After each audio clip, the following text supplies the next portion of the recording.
event with his signature on this plaque engraved by the federal government.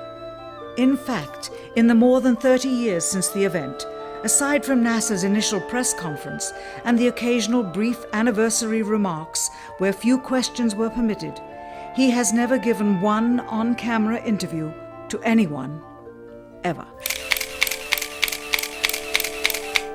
From an analytical standpoint, photographic anomalies have to be sought out with an understanding of lighting and shadows. The most straightforward is simple. When objects are lit solely by the sun, as all the scenes on the moon were said to be, after all, lighting equipment was not only impractical, it was unnecessary in bright sunlight, then all shadows, regardless of the landscape, will run parallel with one another and never intersect, as shown by this example. In these seldom seen photographs, obtained from a rarely used auxiliary NASA archival site, it is clear that these scenes were lit with artificial light. These shadows, which are cast at different angles, are evidence that a second light source is being used. In addition, the sun would not cause an isolated hotspot like this, only an artificial light would. Again, intersecting shadows and another hotspot. And again. And again. It is simply impossible for this picture to have been taken with sunlight on the moon. Here, the shadows are shown to be as black as pitch. And yet here, completely in a shadow, the astronaut is lit up like a Christmas tree. How can this be? Or this, on the shadow side of the lunar module. In this magnification of an Apollo photograph, a rock, very likely a papier-mâché prop because of the crease here, is categorized with the letter C. In later releases of the same picture, the letter is gone, probably airbrushed out. Here, a crosshair, which was burned directly into the image from the film plate and thus should always appear on top of the objects in the photograph, appears behind the object in this scene, clearly revealing a composite of two pictures into one. Someone apparently forgot to create a burn crater underneath the lunar module's 10,000-pound thrust engine, despite the fact that during ground tests there was a real concern for the vehicle falling into the hole the engine created as it descended. Here is a depiction based on the latest specifications and scientific data. In these enlargements, it looks as though the lunar module was simply placed there, not even one speck of moon dust on the landing pod. As a result, all subsequent flights had to have the same discrepancy, which was explained away by the effect of no atmosphere. And what about stars? On the moon, with no atmosphere, they must have been quite a sight to behold.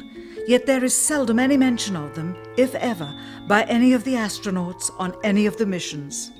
Undoubtedly, creating a mural with all the constellations properly placed in the sky would have been virtually impossible to create accurately, much less realistically. A competent amateur astronomer would have been able to call attention to the slightest error in measurement. The answer? Not to talk about the stars. Ever. In their post-flight press conference, it was the only question to which Neil Armstrong responded with an absence of memory. When you looked up at the sky, could you actually see the stars and the solar corona in spite of the glare? We were never able to see stars from the lunar surface or on the daylight side of the moon by eye without looking through the optics. I don't recall during the period of time that we were photographing the solar corona what stars we could see. I don't remember seeing any. Years later, though, Michael Collins would remember seeing the elusive stars and wrote about them in Expeditions to the Moon. It seems his memory improved the older he got. Why don't stars appear in any of the photographs? Simply because the proper, mostly closed exposure setting for the camera's iris, set that way to compensate for the bright sunlight on the moon's surface, completely diminished the faintness of relatively distant specks of diminutive light. This answer is true. It does not, however, explain why they never took any pictures of the stars by themselves, with an exposure setting perfect for them. While they took 3 automobiles to the moon, they never took a photographic telescope. Had they done so, they would have been able to see farther into the universe than had ever before been realized. If they had taken a telescope and were not actually on the moon, they would have had to concoct undiscovered galaxies that might one day prove to be non-existent. The cost of the 3 moon rovers in 21st century currency? Nearly $60 million each, though they had fewer parts than a Jeep. Where was all this money going? Then there's the flag, blowing in the wind, at least twice, on the atmosphereless moon. We can only guess that most of the missions were staged inside for fear of possible aerial or satellite reconnaissance from an unfriendly nation. The backpacks, designed for 1/6 gravity, must have had the cooling systems removed to allow for movement without falling over. With very near and hot studio lighting, that left one hot astronaut inside. Assuming that it was the astronauts inside after all, their faces were always covered. The necessary mammoth amounts of air conditioning were probably responsible for the air current. Here the editor cuts to a still shot of the flag just as the effect becomes noticeable. Here it is unchecked. This rare clip, attained decades ago, was never re-released with the inevitable increase in experience and scrutiny. To demonstrate 1/6 gravity, a bouncy, floaty feel to the astronauts' movements would be similarly achieved with relative simplicity. Slow motion. You are viewing the scenes as they aired more than 30 years ago. Now let's look at them with the speed doubled. It becomes discernible that they are, in fact, in Earth's gravity, and are no more leaving the ground than they would on Earth. It is clear from these rarely seen color television pictures that the crew of Apollo 11 brought a high-resolution color video camera with them on their mission, yet the only pictures broadcast live from the moon's surface were these from a low-definition black and white camera. In fact, the networks complained because in addition to this, they were forced to shoot the images, second generation, off of a projection TV of the technology of 30 years ago, and were not even allowed to take a direct feed, which further degraded the quality and clarity of the images. Perhaps this was precisely what NASA and the federal government had in mind. After all, it was a first, regardless of where they were. Better to open up their debut mission with fuzzy pictures and numerous blackouts, rather than show too much revealing detail of a false scene that was yet unproven. And finally, the element that seals their fate. Of all the footage of Apollo 11 requested from NASA over a 5-year period, one gem was discovered just before the completion of this documentary. An old reel received by mistake. It contains the raw or unedited footage of the crew of Apollo 11, Michael Collins, Edwin Aldrin Jr. and Neil Armstrong, staging part of their mission for nearly an hour in living color, with exceptionally clear behind-the-scenes audio of conversations discussing the techniques used to achieve a disingenuous picture depicting the Earth at a distance, in order to falsely demonstrate their far journey from it and their ability to survive passing through the Van Allen radiation belts. It cannot be misconstrued that this staging was done for some other reason prior to the mission, for the reel itself is slated and dated July 18th, 19th and 20th, 1969, the very days of the mission when they were said to be approaching and achieving lunar orbit. Furthermore, it is apparent they are in genuine zero gravity aboard the actual spacecraft, necessary to convince the mass media of their authenticity, just not any further than Earth orbit, as you will see. In this never-before-seen or heard footage, not only is the radio conversation between the astronauts and Houston Control audible, there is a secondary, private conversation taking place between the crew and a third, confidential party, prompting the astronauts with what to say, when to speak, and how to effectively manipulate the camera to achieve the desired misleading effect. NASA claims that the Houston transmissions were the only ones taking place with the astronauts. Listen now as Houston Control initiates a conversation with the crew, only to find them too preoccupied with the behind-the-scenes trickery to respond. Moments pass and the oversight is picked up on by the clandestine third party, who quickly prompts them with talk. Immediately, Neil Armstrong speaks. Hello, Apollo 11. Houston, Goldstone says that the TV looks great. Over.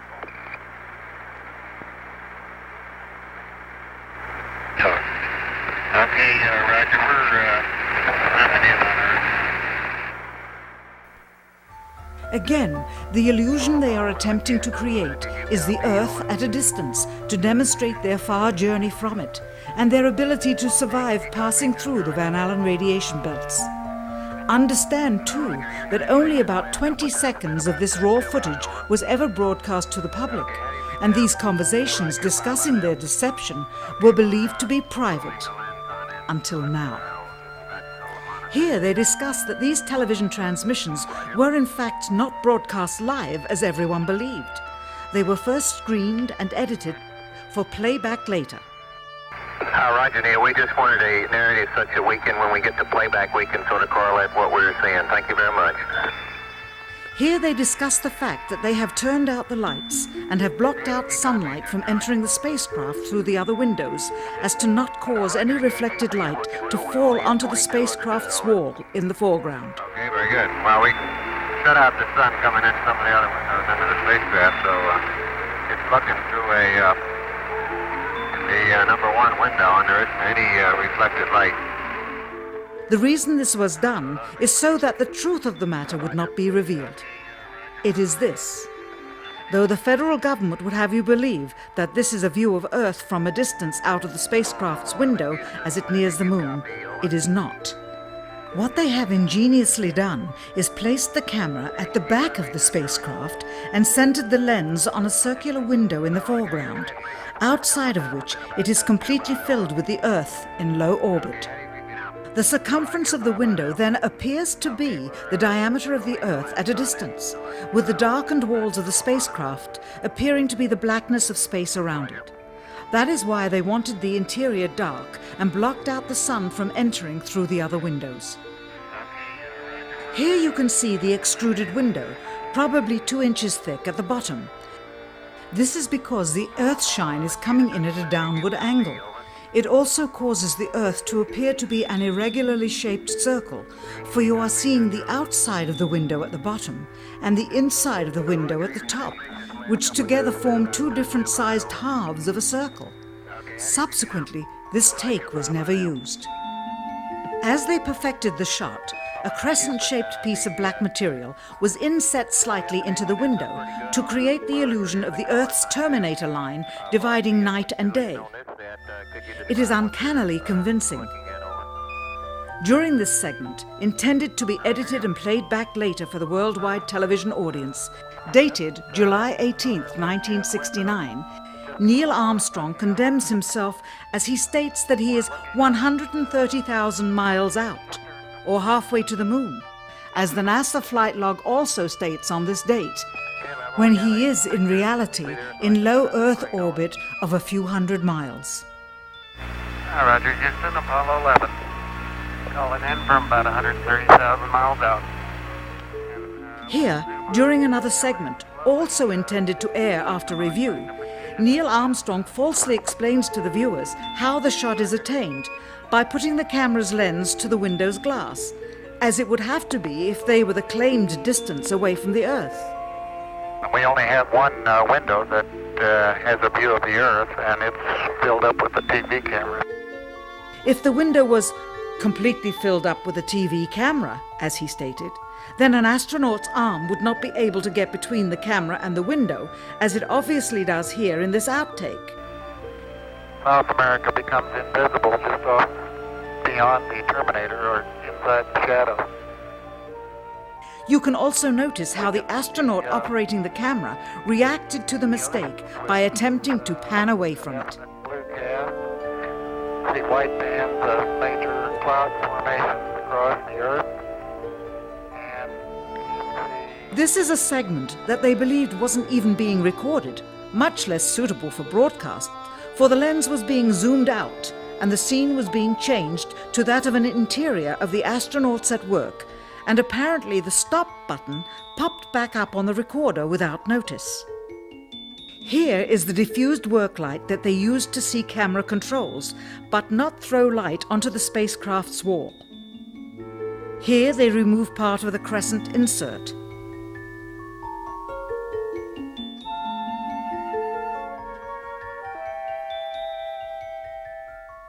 Finally, the iris is opened up and you can see the real location of the camera and the very bright and near Earth out the window. Here is the slate for the 19th of July, and the same shot of trickery on the 19th of July.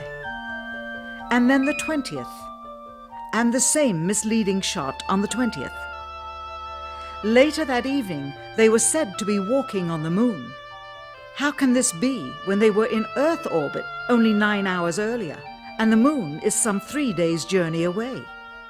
Furthermore, if they genuinely went to the moon, why would they be faking any part of it?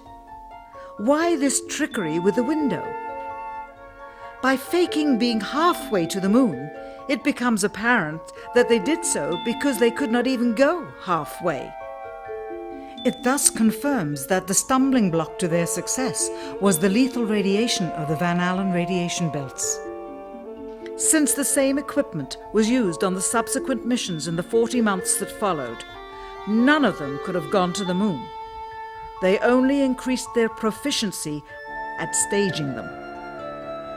When some TV viewers of the second manned mission to the moon telephoned the networks complaining that reruns of I Love Lucy were being interrupted, it became clear that for the taxpayers, once was enough. But it wasn't enough for the government and contractors. Billions of dollars of pure profit went with each return. How coincidental that the following mission would have the element of life and death jeopardy. Apollo 13. Now the public would take going to the moon more seriously and be reconnected with the drama. We now realize that perhaps the reason Neil Armstrong has never given an on-camera interview is because he doesn't want to lie anymore. What threats may have been made upon such honorable men or their families to possess their reluctant cooperation and later ill feelings towards perpetuating this still darkened hour in American history. NASA's highest-ranking official, James Webb, resigned without explanation just days before the first Apollo mission. Why, when he was on the threshold of achieving the greatest accomplishment of his career? All 3 Apollo 11 astronauts also resigned shortly after their return. On the 25th anniversary of the event, in 1994, Neil Armstrong made a rare public appearance and held back tears as he spoke these brief cryptic remarks before the next generation of taxpayers as they toured the White House. Today we have with us a group of students among America's best. To you we say, we have only completed a beginning. We leave you much that is undone. There are great ideas undiscovered, breakthroughs available to those who can remove one of truth's protective layers. He is that layer. Perhaps someday soon, with the uncovering of this footage and its meaning, the true patriots of America will rise up or come forward and free the citizens and themselves from the sin that so easily entangles and from a federal government that needs to have the gangrene cut off. Even if the government's destruction would come from the truth, then it is not worthy to stand, and its betterment would inevitably follow. All of us are mortal. All of us will die. Perhaps the seeking of a clear conscience before that hour will motivate the truth into the light. Perhaps as citizens we should offer amnesty for this and other crimes of history, for facts from those involved, before the truth perishes with them. Why must we wait until the year 2017 to open the Kennedy assassination files? Perhaps they will not even be opened then, for the law that reluctantly stipulates their release says so with this clause, quote, with the exception of documents certified for continued postponement by the President. Whoever believes the citizens to be too immature for the truth are too immature for power. The truth will always set us free.